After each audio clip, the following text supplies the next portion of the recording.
Sometimes, in the quietest moments of life, a simple yet powerful question strikes our mind. Am I becoming what I once hated?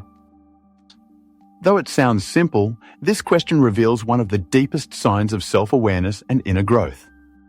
In our youth, many of us hold an idealistic image of ourselves, free spirits, seekers of justice, untouched by the need for external validation, resistant to the cold compromises of the world. We promise ourselves never to become like those tired managers, lifeless teachers, or overly cautious parents who, to our eyes, seemed to have surrendered to life. But time moves silently and mercilessly. The pressures of work, financial responsibilities, complicated relationships, and hidden fears gradually shape us in ways we barely notice. Then one day, perhaps catching a glimpse of ourselves in a shop window or sitting alone in traffic, we see a face that no longer mirrors our dreams, but instead resembles the very people we once criticized. A famous instance of this unconscious transformation can be seen in the life of Ernest Hemingway.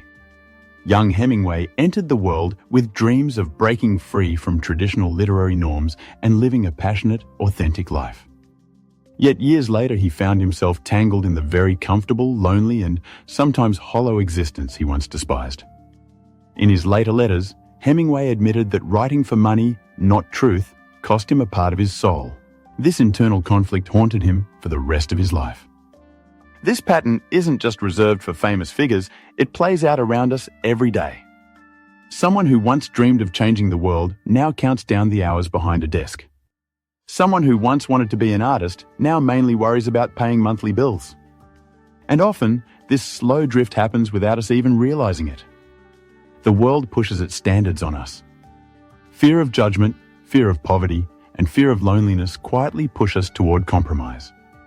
Small failures, daily exhaustion, and dreams that don't immediately come true can slowly drain our early passion. Over time, we convince ourselves that things are hard, everyone is like this, and I need to be realistic. Without noticing, we drift further and further away from who we once wanted to be. When this question echoes in our mind, it's a sign that hope still exists.